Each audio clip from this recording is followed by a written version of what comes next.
नमस्कार, मैं हूँ आरती और आप देख रहे हैं वीएनएम टीवी किड्स। हम इंसानों को सोशल एनिमल्स कहा गया है क्योंकि हमारे अंदर बहुत सारे इमोशंस हैं जिन्हें एक आउटलेट की ज़रूरत है। कोविड के समय में हमने इस चीज़ को बहुत ज़्यादा अच्छे से विटनेस कर लिया। छोटे से बड़े हर इंसान को एक फ्रस्ट्रेशन आ रही थी। हर इंसान एक ऐसी जगह ढूंढ रहा था जहां वो फ्रीली अपने आप को एक्सप्रेस कर सके। ये बात तो हम बड़ों की कर रहे हैं, लेकिन जब हम बात बच्चों की करते हैं तो उनके लिए ये सामाजिक और इमोशनल जो डेवलपमेंट है, जो उसका आउटलेट है, ये क्यों इम्पोर्टेंट है, आज उसी पे चर्चा करेंगे। आज का जो हमारा विषय है वो है importance of socio emotional development in early years. और इस विषय में हमारे साथ चर्चा करने के लिए जुड़ रही हैं डॉक्टर शिप्रा सुनेजा। शिप्रा जी, आपका बहुत बहुत स्वागत है। बहुत शुक्रिया, थैंक यू। डॉक्टर शिप्रा हैं, ये आज हमारे साथ वर्चुअली कनेक्ट हुई हैं दिल्ली से। डॉक्टर शिप्रा असिस्टेंट प्रोफेसर हैं अजीम प्रेमजी फाउंडेशन के साथ, और ये सब्जेक्ट्स जैसे कि child development and early childhood education में डील करती हैं। इन्होंने एनजीओज में काम किया है, गवर्नमेंट सेक्टर्स में काम किया है, और इनका फोकस वहाँ पर हमेशा रहा है टीचर ट्रेनिंग के ऊपर, और अर्ली ईयर्स के जो करिकुलम डेवलपमेंट है उस पर इन्होंने काफ़ी काम किया है। तो शिप्रा जी, वंस अगेन आपका बहुत बहुत स्वागत है वीएनएम टीवी किड्स के इस माध्यम पर, और thank you so much for connecting and giving your time. बहुत शुक्रिया Aarti, thank you, thank you. Shipra ji, सबसे पहले मैं आपसे जो सवाल पूछना चाहती हूँ, जब हम बात करते हैं सामाजिक और भावनात्मक विकास की, तो अगर आप हमारे ऑडियंस को ये बता सकें कि सोशो इमोशनल डेवलपमेंट जो है, इसका एक्चुअल मीनिंग क्या है? क्यों हम सामाजिक और भावनात्मक विकास को जोड़कर चलते हैं? तो आपने जैसे कहा कि सोशल और इमोशनल को हम ज़्यादातर एक साथ देखते हैं। जी। ये हिस्सा डेवलपमेंट का बाकी डोमेन्स की तरह बहुत ही महत्वपूर्ण है, बहुत अहम है। जिस तरीके से हम शारीरिक विकास की बात करते हैं, हम मानसिक विकास की बात करते हैं, हम भाषा के विकास की बात करते हैं, उसी तरीके से सोशल और इमोशनल जो डेवलपमेंट है वो भी हम बच्चे के संपूर्ण विकास की जब हम बात करें उसका एक महत्वपूर्ण हिस्सा है। जी। तो पहले मैं थोड़ा बात करूँगी कि ये है क्या, फिर हम इसको साथ अक्सर क्यों लाते हैं और अक्सर क्यों हम इसकी साथ में बात करते हैं, उस पर बात करेंगे। जी। अगर हम सोशल इमोशनल डेवलपमेंट को कुछ हिस्सों में समझने की कोशिश करें, तो सबसे पहले है बच्चे की अपनी सेल्फ अवेयरनेस, जो उसकी अपनी समझ है, सेल्फ की, अपनी आत्मन की जो समझ है, उसको हम सेल्फ अवेयरनेस कहते हैं। बच्चा या बच्ची अपने आप को कितना जानते हैं, अपने आप का नाम से लेकर अपने पेरेंट्स के नाम तक से लेकर हमें क्या पसंद है, क्या नहीं पसंद है, क्या मुझे अच्छा लगता है, मैं किसके साथ दोस्ती करती हूँ या करता हूँ, किस बात पे मुझे गुस्सा आता है, किस बात पे मुझे गुस्सा नहीं आता है, इन चीज़ों की अवेयरनेस होना बच्चों में बहुत ज़रूरी है।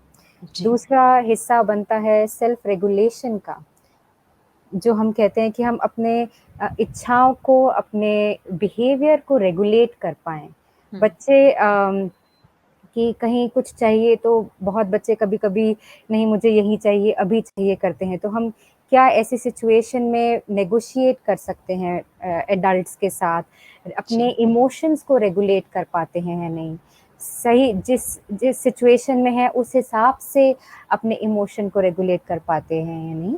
ये एक अहम हिस्सा बन जाता है। तीसरा हिस्सा जो है आता है हमारा इंटरपर्सनल स्किल्स। जी। ओके, जो कि हम आपस में एक-दूसरे के साथ किस तरीके से हैं। हुँ। दोस्ती बनाना बच्चों के साथ, बातचीत करना, अपने आइडियाज़ व्यक्त करना, जो मेरी इच्छाएँ हैं वो बताना, हुँ। दूसरों की बातें सुनना, मेल-जोल से काम करना, जवाब देना, सवाल करना, ये सब जो स्किल्स हैं, जो कौशल हैं, वो भी बहुत ज़रूरी हिस्सा बन जाते हैं हमारे सोशल इमोशनल डेवलपमेंट के। हुँ। बाकी आप वैल्यूज़ की बात करते हैं, जो पारिवारिक आपकी जो मूल्य हैं, वैल्यूज़ हैं, या आपके कल्चरल वैल्यूज़ होते हैं, कल्चरल सिस्टम्स होते हैं, उसमें बच्चे जैसे हम बड़ों का आदर करते हैं, हमें ऑनेस्टी पसंद है, या बहुत सारी वैल्यूज़ हम बच्चे जी। एक परिवार में बच्चे बड़े होते हैं लेकर, हुँ, उसकी समझ बाँधना, उसका अपने रहन-सहन में उसका यूज़ करना, हुँ, उनको यूज़ में लाना भी सोशल इमोशनल डेवलपमेंट का हिस्सा है।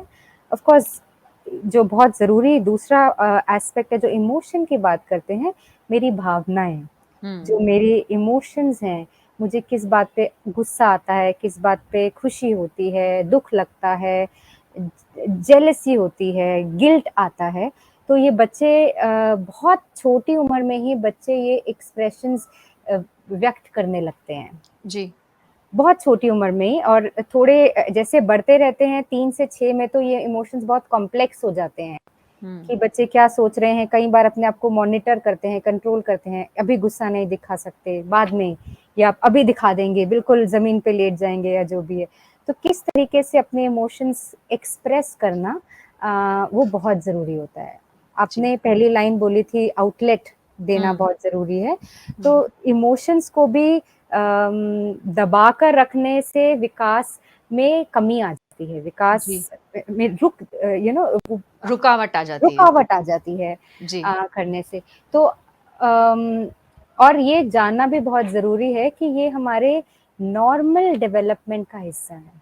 जी, जो हमारे इमोशंस हैं, चाहे वो आप हैप्पी इमोशंस हैं, सैड हैं, एंग्री हैं, जेलसी है, जो हुँ, ये डिसअपॉइंटमेंट है, हुँ, सरप्राइज़ है, ये हुँ, सब नॉर्मल डेवलपमेंट का हिस्सा है, और इनको एक्सप्रेस करना उतना ही ज़रूरी है, और जी, इनको एनकरेज करना उतना ही ज़रूरी है जितना ही कि किसी और भी डेवलपमेंट को एनकरेज करना हुँ। ज़रूरी है।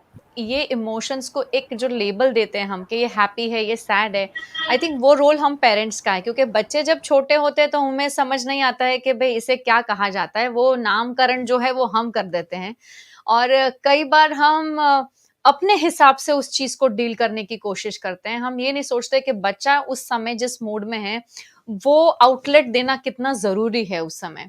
आप बिल्कुल सही बताया कि उसका जैसे हम बताते हैं कि आउटलेट बहुत ज़रूरी है, लेकिन कई बार जो नेगेटिव इमोशंस हैं, जैसे कि एंगर है या फिर आप बहुत ज़्यादा क्या कहते हैं कि क्रैंकी हो गया है बच्चा, चिड़चिड़ा हो गया है, तो इन इमोशंस को हमारे फैमिली उसमें इतना मोटिवेशन क्यों नहीं मिलता है?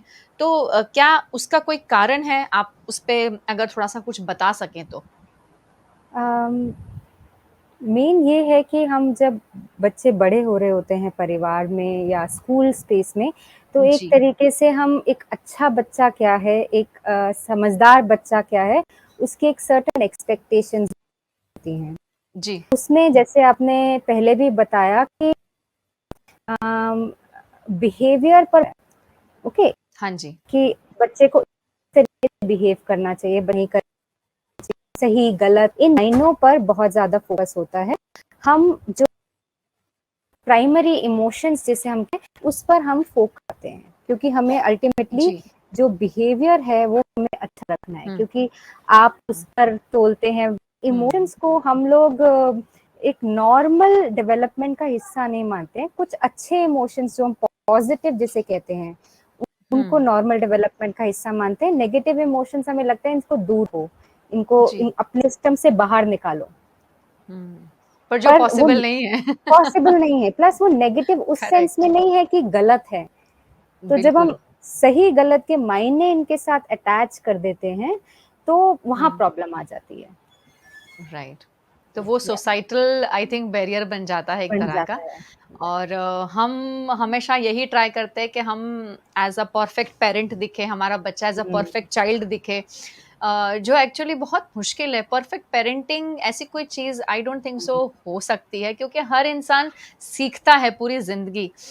हमारे पेरेंट्स एक अलग तरीके की पेरेंटिंग जर्नी से गुज़रे हैं, हम एज़ अ पेरेंट एक अलग जर्नी से गुज़र रहे हैं और आई थिंक हमारे से आने वाली जो बाद की जनरेशन है, उनकी पेरेंटिंग जर्नी तो टोटली डिफरेंट होने वाली है। Absolutely, so it's only absolutely. That I think we are learning from each other, हम एक दूसरे से सीख रहे हैं, हम हमारे पेरेंट्स से सीख रहे हैं, हमारे बच्चे हमसे सीख रहे हैं। तो ये आई think it's a natural process, और इसे इसी तरह से अगर हम लें तो हम एज अ पेरेंट भी खुश रहेंगे, और हमारे बच्चे जो ग्रो हो रहे हैं उस एनवायरनमेंट में, उन्हें भी कभी इस चीज़ की गिल्ट नहीं होगी कि मैंने उस समय ये नहीं किया। एक ऐड करूँगी मैं जी, आरती कि इतने इम्प्रेशनेबल होते हैं ये ईयर्स, मतलब इतना जी, इनका इम्पैक्ट होता है कि अगर हुँ, हम इन ईयर्स में बच्चों को एक्सप्रेस करने से रोकते हैं, तो वो जी, आगे बढ़ के जो हमारे इमोशनल डेवलपमेंट को इम्पैक्ट करते हैं।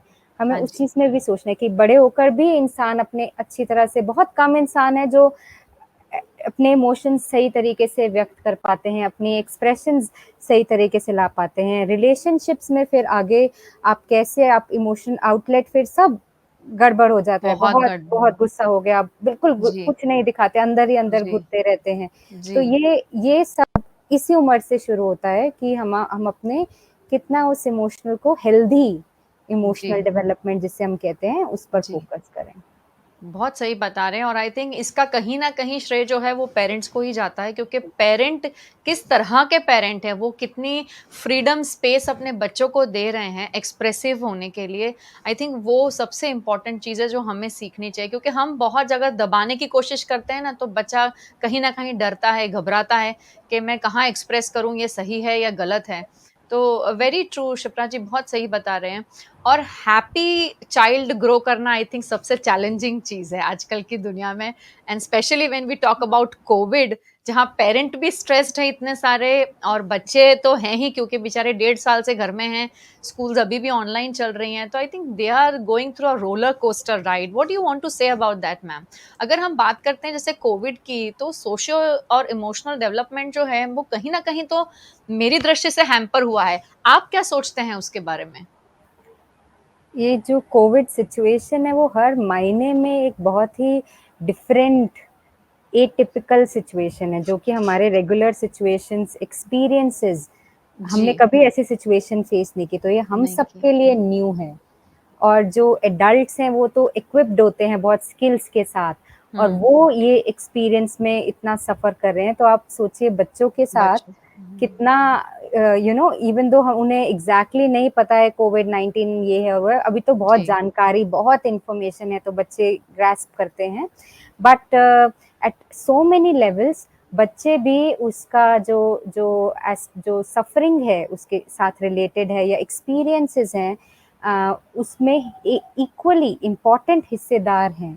जी, तो not just because of illness, एक तरीका हम देखें तो इलनेस है इन जी, इटसेल्फ, पेरेंट्स बीमार हैं या कोई loved one, near dear one आपके बीमार हैं या नहीं रहे, इन सिचुएशन में हैं, या बहुत सारी जो कोविड से रिलेटेड बाकी इश्यूज हैं, जैसे रिस्ट्रिक्शंस होना, घर से बाहर ना निकलना, किसी से ना मिलना, जब मिलना है तो इतना ही रिस्ट्रिक्शन है, टाइम है, हाथ धोने, ये करना, सैनिटाइज करना, ये सब करना, प्लस एक माहौल है जो डर का माहौल बन जाता है।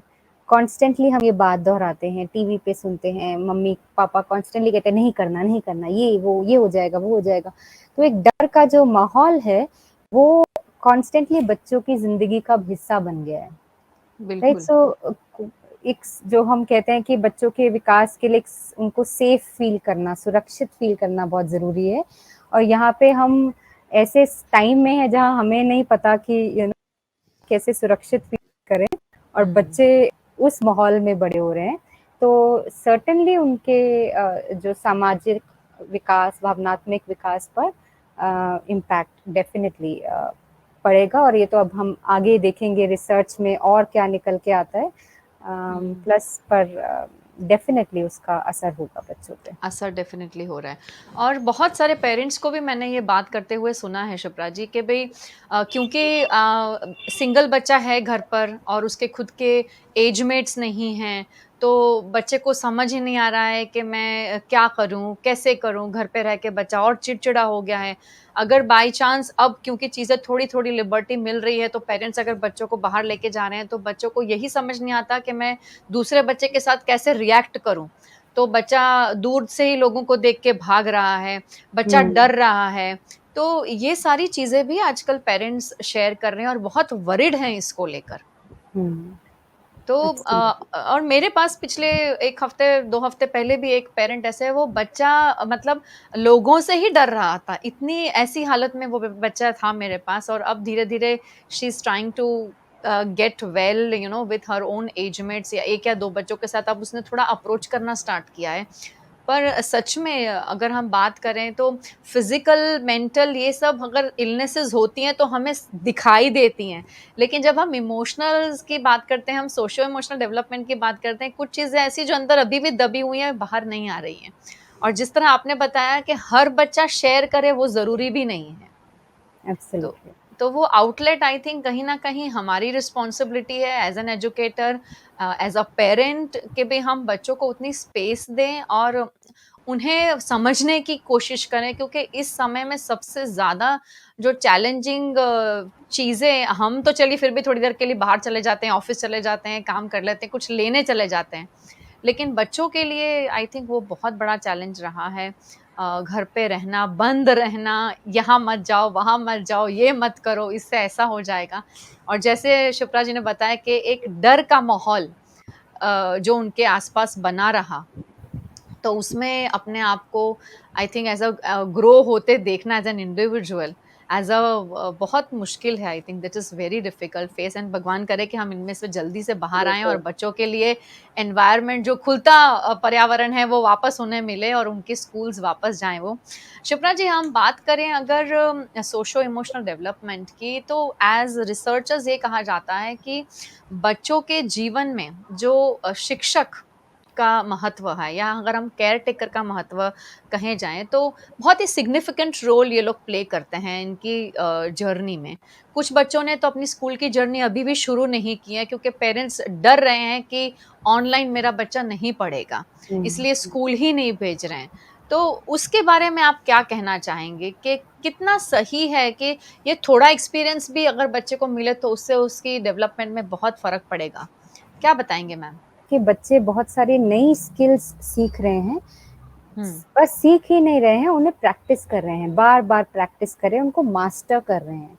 जो हम जी। कहते हैं तभी उनको विकास का वो हिस्सा बनती हैं जब वो स्किल्स बार-बार प्रैक्टिस करते हैं।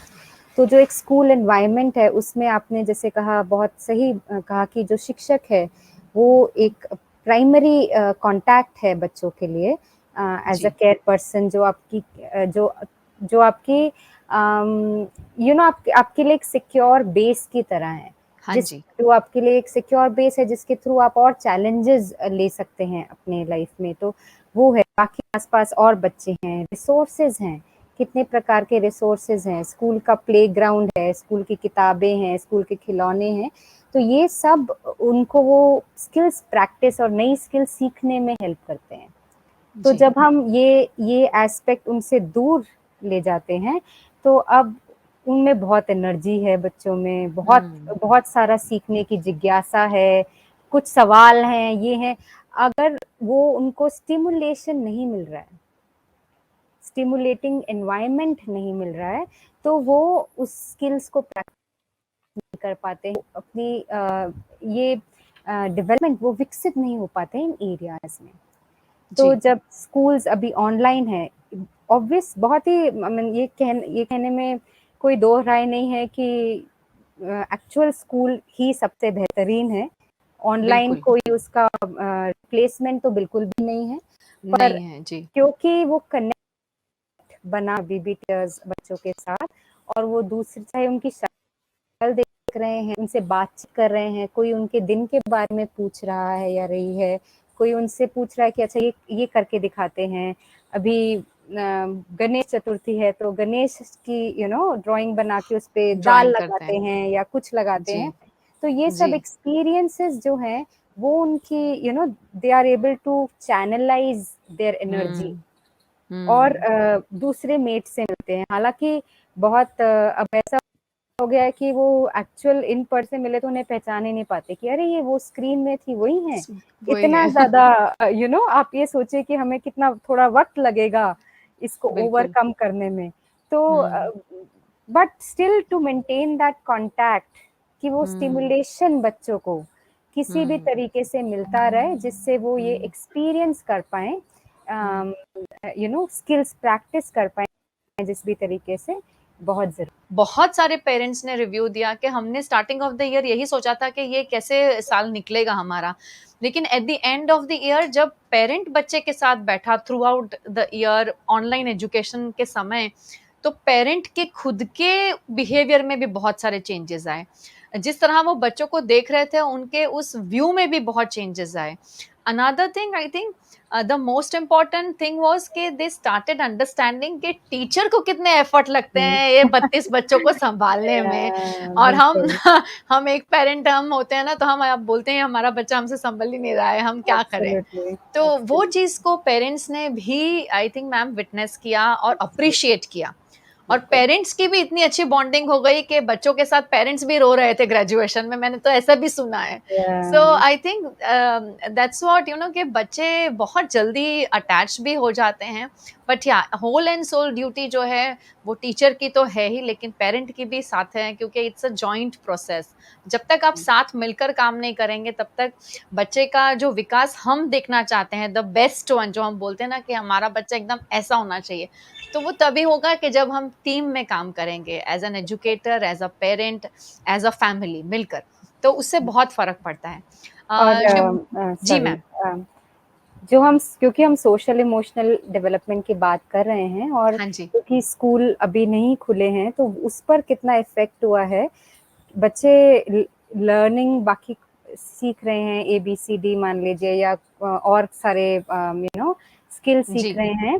जी। वो हम उसको हम देखते हैं कि अच्छा अभी क्लासेस नहीं चल रही हैं, ऑनलाइन है तो कितना उस पे इफ़ेक्ट पड़ा है, पर हम बहुत ज़्यादा फ़ोकस सोशल इमोशनल डेवलपमेंट पे नहीं करते हैं। जी। तो अगर अभी स्कूल्स नहीं है तो बच्चे आपस में एक-दूसरे से नहीं मिल पा रहे हैं, वो शेयर नहीं कर पा रहे हैं। हम्म। कॉन्स्टेंटली ज़्यादातर घरों में एडल्ट्स हैं आस-पास, जी। है ना? कइयों के 1-2 भाई-बहन हैं, वो बड़े हैं, वो अपनी क्लासेस में बिज़ी हैं या जो मौका मिलता है, पर जो एक्सपीरियंस उनको अपने हम-उम्र बच्चों के साथ मिलता है, जिससे बिल्कुल। सोशल इमोशनल डेवलपमेंट पे बहुत सिग्निफिकेंट इम्पैक्ट होता है, हाँ वो जी। नहीं मिल पा रहा है। तो जितना भी ऑनलाइन अगेन मैं कह रही हूँ बहुत सब ऑप्टिमल है, रिप्लेसमेंट नहीं है, पर उसमें एटलीस्ट वो एक हम लोग कॉमन एक्सपीरियंस ढूँढते हैं ना, as an hmm. Adult also हम कॉमन एक्सपीरियंस ढूँढते हैं। उन लोगों के साथ रहना चाहते हैं जिनके साथ हमारे एक्सपीरियंसेस कॉमन हैं, शेयर कॉमन है। करते हैं हम। तो हम्म। बच्चे भी उसी तरीके से वो common experience of listening to a story या कॉमन एक्सपीरियंस ऑफ कुछ ड्राइंग बनाना या टीचर से बात करना, वो सब चीज़ें मिस करते हैं। जी। तो एटलीस्ट इन सिचुएशन में जो अच्छा कर पा रहे हैं, ऑनलाइन भी कई तरीके से हो रही हैं, तो जो हाँ जी। अच्छी क्लासेस टीचर्स ले पा रही हैं, I think it's better than not doing anything. Anything. बात करें अगर हम एज एन अर्ली एजुकेटर या as a caregiver, caretaker, जब हम बच्चे के साथ डील करते हैं तो बच्चा जो है वो हमारे हाव भाव देखकर रिएक्ट करता है। अगर हम स्माइल करते हैं तो वो खुश होता है, अगर हम हमारी आंखें अगर थोड़ी सी ऊंची होती हैं तो उसे समझ में आता है कि ये गुस्सा हो रही है। तो ये सब चीज़ों से बच्चों की अंडरस्टैंडिंग बहुत बेटर होती है। लेकिन पिछले 1.5 साल से हमारे जो एक्सप्रेशंस, सबसे ज़्यादा जो हमारा फेस है उसको मास्क ने कहीं न कहीं ढक दिया है। और ये एक्सप्रेशंस जो हैं, जो दिखने चाहिए वो दिख नहीं रहे हैं। क्या कहेंगे आप उसके बारे में? कितना फ़र्क पड़ता है इस ये सब चीज़ों से भी, अगर हम बच्चों के सोशल इमोशनल डेवलपमेंट की बात करें तो? मेरा ये मानना है कि जो स्माइल होती है टीचर की या किसी की भी, वो बच्चों के लिए एक सुरक्षा कवच की तरह होती है। वो उन्हें एक सुरक्षित फ़ील कराती है कि मैं हूँ, मेरी जी। एग्ज़िस्टेंस मायने रखती है या जो मैं कर रही हूँ या कर रहा हूँ, वो एप्रिशिएट किया जा रहा है। चाहे आप मुँह से ना बोलें या जितना बस एक स्माइल अगर देते हैं तो बच्चे को एक एक रिलेशन बनना शुरू हो जाता है टीचर या चाइल्ड चाइल्ड के बीच में। बिल्कुल। तो with masks on and all जो एक्सप्रेशंस हैं वो बिल्कुल अभी बहुत ज़्यादा नहीं हम देख पाते हैं सिचुएशंस में। तो जी। उससे वो एक गैप आ जाता है, यू नो एंड इट्स बच्चों के लिए ये इंटरैक्शन का एक अहम हिस्सा है। हाँ सो जी। इंटरैक्शन का हिस्सा ये है कि हम उनको नॉलेज देते हैं, नॉलेज हुँ। गेन करना उसी से आप किस तरीके से वो नॉलेज देते हैं, जो कि डायरेक्टली सोशल इमोशनल डेवलपमेंट से रिलेटेड है। अच्छा। सिर्फ नॉलेज देना ही नहीं हमारा कर्तव्य है, किस तरीके से आप वो बात बता रहे हैं, वो भी उनके सोशल इमोशनल डेवलपमेंट को इम्पैक्ट करता है। इम्पैक्ट तो आप करता है। वही बात ऑर्डर, इंस्ट्रक्शन से बताते हैं या स्ट्रेट फेस करके बताते हैं। वही बात आप ऐसे बताते हैं जैसे वो जो बच्चे को आप बता रहे हैं वो आपके लिए मायने रखता है, उसकी वेल-बीइंग आपके लिए मायने वेल-बीइंग। रखती है। जी। तो वो इमीडिएटली वो कनेक्ट बनता है और बच्चे को जो हम बात करते हैं सेल्फ एस्टीम की, हुँ। कॉन्फिडेंस की, जी, जो हम बात करते हैं वो उनमें वो सपोर्ट करते हैं। बिल्कुल। So there is a direct relationship between how parents या केयरटेकर्स या टीचर्स बच्चों के साथ इंटरैक्ट करते हैं and it has to be like आप जैसे आपने कहा कि रोल मॉडल्स हैं, हाँ जी, तो वो बिहेवियर डेमोन्स्ट्रेट भी करते हैं जी। बच्चों के साथ, ना कि सिर्फ बताते हैं कि थैंक यू बोलो, सॉरी बोलो, हँसो, ये करो, but you also demonstrate because बच्चा हुँ। कॉन्स्टेंटली आपको ऑब्ज़र्व, आपको पता भी नहीं होगा कि बच्चा आपको ऑब्ज़र्व कर रहा है, देख रहा है, समझ रहा है, आपकी एक्टिंग कर रहा है बाद में या कर रही है। तो all this contribute to their social emotional development. बिल्कुल सही, बिल्कुल एब्सोल्युटली ट्रू। बहुत अच्छे ही बता रहे हैं आप और ये मैं लाइव एग्ज़ाम्पल्स भी इनके साथ बहुत सारे शेयर कर सकती हूँ क्योंकि एब्सोल्युटली। एज़ अ पेरेंट हम कुछ भी अगर लेते हैं और बच्चों को अगर स्कूल में बताया गया है कि आप किसी से कुछ लेते हैं तो आप रिटर्न में थैंक यू बोलेंगे। तो मैंने सुना है पेरेंट्स आके शेयर करते हैं कि मैंने उसको दिया और मैंने कुछ कहा नहीं तो मुझे बोल रहा है आपने थैंक यू क्यों नहीं बोला? मैम ने बोला है कि थैंक यू बोलते हैं। तो यू आर या वेरी ट्रू कि हमें अगर हम डेमोंस्ट्रेट करते हैं तो we are role models for them और वो हमारे से बहुत सारी चीज़ें सीखते हैं। इसीलिए कहते हैं ना कि एनवायरनमेंट में जो हम बच्चे को दे रहे हैं, बच्चा वहाँ से ही सब कुछ सीखता है। उसे कितना अच्छा, सुरक्षित और कितना पॉज़िटिव बनाना है वो हमारे हाथ में है as a parent and as an educator also. Ma'am जब हम बात करते हैं सामाजिक और भावनात्मक विकास की, तो इसमें सबसे ज़्यादा इम्पोर्टेंट रोल कौन प्ले करता है? um,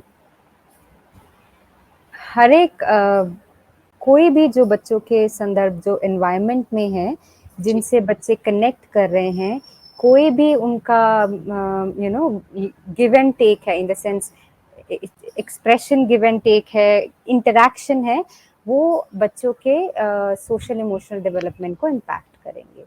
हाँ क्योंकि जी, ये ऑनगोइंग प्रोसेस है। कोई जी, एक अनयूजुअल इवेंट हो सकता है कि बहुत डाँटा किसी टीचर ने या कोई ऐसी टीचर थी जो बहुत बच्चे को नीचा दिखाती थी, वो उसमें कॉन्स्टेंटली बच्चे की सेल्फ एस्टीम वीक हो रही है। पर सोशल इमोशनल डेवलपमेंट एक कंसिस्टेंट एक ऑनगोइंग जर्नी है, जिसमें बहुत सारे लोग, बहुत सारी सिचुएशंस उनके सोशल इमोशनल डेवलपमेंट को इम्पैक्ट करती है। सर्टेनली कुछ किरदार होते हैं जो ज़्यादा क्लोज़ होते हैं, प्रॉक्सिमल होते हैं, प्राइमरी होते हैं, जैसे पेरेंट्स हैं, सबसे इम्पोर्टेंट जो उनका जो रोल होता है बच्चों के साथ। टीचर्स हैं जो कि एक एक बच्चे जब बढ़ रहे होते हैं तो वो अटैचमेंट भी ढूँढते हैं। हर बिल्कुल। कोई अटैचमेंट ढूँढता है वैसे तो, हर कोई एक रिलेशनशिप ढूँढता है अपने टीचर्स के साथ, जो उनको सिखा रहे हैं स्पेशली। हुँ, तो एक अटैचमेंट बिल्ड होती है बच्चों में, जो बॉन्ड जिसे हम अटैचमेंट बॉन्ड कहते हैं, वो बिल्ड होता है। तो वो केवल सिर्फ एज़ अ नॉलेज गिवर नहीं रहता, it becomes more than that. A teacher, a person who is in direct contact becomes more than जो सिर्फ नॉलेज दे रहे हैं उन्हें। जी, वो एक अटैचमेंट फिगर की तरह बच्चों से होती है, जिसके आप बच्चे उन पर डिपेंड करते हैं टू सी कि क्या मैंने सही किया, क्या मैं सही बोल रही हूँ, मैं सही हूँ, मैं ठीक हूँ, मैं कुछ चेंज करूँ। सो ये उम्मीद रखते हैं कि आप उनकी इसमें सेल्फ डेवलपमेंट में आप उनकी मदद करेंगे, बिल्कुल। तो आप उनके सेल्फ का एक हिस्सा बन जाते हैं। सो मेरे मानने से तो anybody who comes in contact with the child hmm, contributes जी, उनके social emotional development. Some are more primary and जो enduring, जो consistently बच्चों के साथ है, लगातार बच्चों के साथ हैं, वो जी। bonds और भी ज़रूरी हो जाते हैं। अपने बच्चों के सामने हम कितना एक्सप्रेस करते हैं। कई बार हम सोचते हैं कि हम एडल्ट हैं, हम ऐसा नहीं कर सकते, हम वैसा नहीं कर सकते। लेकिन आई थिंक अगर हम ही एग्ज़ाम्पल्स हैं उनके लिए, हम रोल मॉडल्स हैं, तो मुझे दुःख रहा है तो मैं बोलूँ मुझे दुःख रहा है, मुझे दुखता है तो मुझे ऐसा होता है।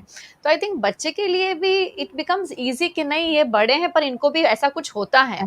So it's absolutely, normal thing, it's very normal. तो I think as a absolutely. मैं अपने जो 2.5 साल के बच्चे हैं ना, तो मैं तो उनके सामने सब कुछ ही करके दिखाती हूँ ताकि and sometimes they are really amazed कि अच्छा मैम को भी रोना आता है, ऐसे रोते हैं। I mean I am just acting but still yeah they are so much happy to see कि अरे अरे ये क्या हो रहा है।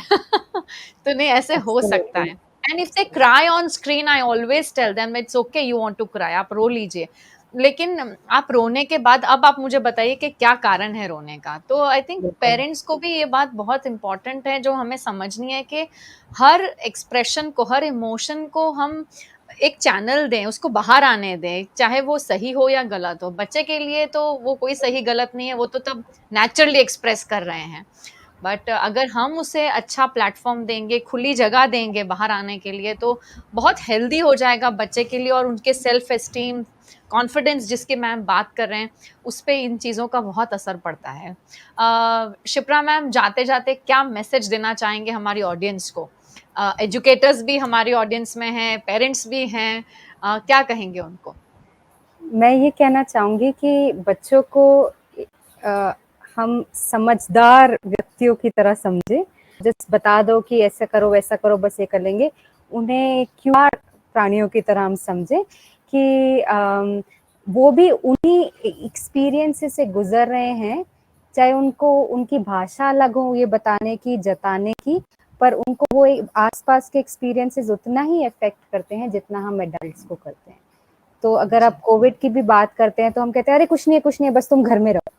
तो बच्चे को समझ नहीं हुँ, आता मैं कुछ नहीं है तो मैं क्यों घर में क्यों रहूँ? घर में रहूँ? बिल्कुल सही, वेरी ट्रू। तो जब ये सवाल आता है तो आप कहते हैं अरे बड़ों से ऐसे बड़ों की बात सुन। पर आप उन बच्चों को लॉजिकल ह्यूमन बीइंग्स की तरह नहीं ट्रीट कर रहे। जी। आप उन्हें ट्रीट कर रहे हैं लेस पावरफुल बीइंग्स की तरह जिस पर आप बता सकते हैं कि ये करो और ये सही क्या है, गलत क्या है। तो अगर आप उन्हें उन्हीं की भाषा में सरल तरीके से बताते हैं कि ये है, इसलिए हम बाहर नहीं जा सकते, अगर जाएँगे तो क्या होगा कॉन्सिक्वेंसेज़ आपको उनको दहशत नहीं देनी है, हाँ पर जी। उन्हीं की भाषा में सरल तरीके से उनसे बातचीत करना, उनकी हुँ, बात सुनना बहुत ज़रूरी है। आपने बिल्कुल सही कहा अभी कुछ मिनट पहले कि अ, अगर हम उनको भी अपनी वल्नरेबिलिटी जो कहते हैं, वो हाँ जी। दिखाएँगे, तो उन्हें भी हुँ, लगेगा कि वल्नरेबल होना बुरी बात नहीं है। नहीं है वही, जी। कभी मन दुखता है तो उसके बारे में बात करना, हुँ, उनके इमोशंस को एक्सेप्ट करना कि ठीक है, अभी हुँ, तुम्हें गुस्सा आ रहा है, मैं समझ रही हूँ तुम्हें गुस्सा क्यों आ रहा है। हुँ, पर ये कहना कि गुस्सा क्या ज़रूरत है आने की, देखो दुनिया में क्या हो रहा है और तुम इस तो ये बच्चे की समझ से थोड़ा दूर है, तो हमें ये समझने की कोशिश करनी है कि अ, उनको एक्सेप्ट करना, उनके जो भी इमोशंस हैं, अच्छा, बुरा ये, फिर उनसे बातचीत करना बहुत ज़रूरी है। तो अगर हम चाहते हैं कि बच्चों की हेल्दी सोशो इमोशनल डेवलपमेंट हो, तो एक बेसिक अ, अम, अब जो चीज़ ख़्याल में रखने की वो है कि बच्चों को सुनें। जी। और ये नहीं कि बस अच्छा सुन तो रहे हैं जो बोल रहे हैं, पर हाँ जी, सुनें और समझें कि वो बिल्कुल। कहाँ से आ रहे हैं। अच्छा मैं उसको लॉजिकली या कैसे मैं उसको समझा सकती हूँ या सकता हूँ कि किस तरीके से जो सिचुएशन है हम उसमें क्या करें, क्या ना करें। हुँ, और हुँ, उनको आप एज़ अ उनके साथ आप अभी आपने जैसे बोला डेमोंस्ट्रेट की करें प्रैक्टिस, जी, सपोर्ट दें और उनके साथ काम करने की कोशिश करें। हमेशा अगर हम अथॉरिटी की तरह उनको सिखाने की कोशिश करते हैं, जी, जी। तो सोशल इमोशनल डेवलपमेंट जैसे मैंने कहा ऑनगोइंग है। बच्चे हुँ, कॉन्स्टेंटली चीज़ें पकड़ रहे हैं। तो अगर हम कॉन्स्टेंटली उन्हें सिखा रहे हैं ये गलत है, ये सही तो वो कॉन्स्टेंटली पकड़ रहे हैं कि अच्छा जब टीचर सही बोलेगी तभी मैं सही करती हूँ, तो मुझे हुँ, उसी तरीके से चलना है क्या? तो बहुत सही आप बता रहे हैं। हाँ, तो अगर आप जैसे मान लीजिए कोई ड्राइंग है तो आप एक साथ मिलकर करें, चलो हम दोनों मिलकर ये सजाते हैं राधा जैसे अरे ये ड्राइंग गलत बना दी तुमने इसको ऐसे करो। तो आप एक पार्टनर बन जाते हैं बच्चों के साथ उनके विकास में, जो कि बहुत ज़रूरी है। सो इंस्टेड ऑफ गिविंग उनको विकास देने की या उनकी उसमें आप एक हिस्सेदार हैं। So to and let them also, one last thing जो मैं कहूँगी, सो एक तो है डेमोन्स्ट्रेट कर रहे हैं आप, दूसरा आप उनका पार्टनर बन रहे हैं, तीसरा है उनको आप इतनी टाइम और अपॉर्चुनिटी दे रहे हैं जो आप खुद ब खुद उस विकास को प्रैक्टिस कर पाएँ। जी। बहुत सारा टाइम बच्चे प्ले, जो हम खेल है, जिसकी हुँ। अहमियत हम हमेशा पढ़ते हैं, समझते हैं, सुनते हैं, पर उतना टाइम नहीं देते प्ले को। जी। और प्ले सिर्फ भागना-दौड़ना नहीं है, जब बच्चे खेल-खेल में घर-घर खेलते हैं, अपने आप से बातें करते हैं, आपने देखा बिल्कुल। होगा बहुत बार रिपीट करते हैं, किसी जी। भी चीज़ को, कोई भी खिलौने को उठाकर हेलो पापा, मम्मी बोलते हुँ, हैं, उन हुँ। सब में वो सोशल इमोशनल स्किल्स को प्रैक्टिस कर रहे हैं, तो बिल्कुल। इंटरनलाइज़ कर रहे हैं। हुँ। तो ये मौके देना उन्हें खेल के, ना सिर्फ बाहर खेल-कूद के, घर में चीज़ों के साथ खेलने के, रसोई में किचन यूटेंसिल्स के साथ खेलने के, जिसके अगर आप देखेंगे तो वो भी आपके सोशो इमोशनल डेवलपमेंट का बहुत अहम हिस्सा है। अहम हिस्सा है। बच्चों को खेलने के अनुभव देना बहुत बिल्कुल, ज़रूरी है। बिल्कुल। सो जिस तरह शिप्रा मैम ने भी बताया, जिगीशा मैम भी हमें बताते आए हैं और बाकी सारे एक्सपर्ट्स भी जितने भी आज तक हमारे साथ जुड़े हैं, हमेशा बताया है कि प्ले की इम्पोर्टेंस बहुत ज़्यादा है इन प्रारंभिक वर्षों में स्पेशली। और जिस तरह मैम ये भी बता रहे हैं कि प्ले के साथ-साथ हम उनकी सोच को रिस्पेक्ट भी करें। अगर बच्चा कहता है कि कुछ अगर मैंने ऐसा कुछ किया है, तो हम उसको फटाक से मना करके बोलते हैं, नहीं-नहीं ये तो हुँ। ऐसा नहीं है, इसको तो ऐसे करते हैं। पर अगर हम ये सोचने की कोशिश करें, अच्छा आपने ये बनाया तो है, पर ये अच्छा आप बता रहे हैं तो इसमें ये कहाँ है, वो कहाँ है? अगर बच्चा सही बता रहा है तो उसके लिए वो सही ही है। लेकिन ये है कि हमारा उसको देखने का नज़रिया हम अपने हिसाब से उसे जज करने की कोशिश करते हैं। बिल्कुल। तो उनकी फीलिंग्स को अगर हम रिस्पेक्ट करेंगे और उनके साथ जैसे मैम ने बताया कि उन्हें सुनिए, उन्हें समझने की कोशिश करिए। अगर ऐसे अनुभव हम देते रहें अगर इन वर्षों में स्पेशली अर्ली इयर्स में, तो बच्चों की ये सोशो इमोशनल डेवलपमेंट की जो हम बात कर रहे हैं, बहुत ही अच्छा होगा, पॉज़िटिव होगा, फ्रूटफुल होगा और आगे जाके ये बच्चे बहुत ज़्यादा कॉन्फिडेंट इंडिविजुअल में आउटग्रो होंगे। एब्सोल्युटली, बहुत ही बड़ी अच्छी सेल्फ एस्टीम के साथ पब्लिक को फेस कर पाएँगे। तो एब्सोल्युटली। ये एज़ अ पेरेंट हमारे लिए ही खुशी की बात होगी जब हम अपने बच्चे को इतने लोगों के सामने बात करते सुनेंगे तब। सो बिल्कुल। Thank you so much Shipra ma'am for your time. Thank you, my pleasure, thank you, thank you. So ये थे डॉक्टर शिप्रा जो हमारे साथ जुड़े थे दिल्ली से और आज हमने बात की सोशो इमोशनल डेवलपमेंट के ऊपर। आई होप आपको ये चर्चा बहुत पसंद आई होगी। अगर आपको अच्छी लगी है तो इसे लाइक करिए, इसे शेयर करिए और वीएनएम टीवी किड्स के चैनल को सब्सक्राइब करना मत भूलिएगा। बेल आइकन दबा दीजिए ताकि यहाँ आने वाली सारी खबरों से, सारी चर्चाओं से आप अप टू डेट रहें। अगले हफ्ते आपसे फिर मुलाकात होगी, तब तक के लिए नमस्कार।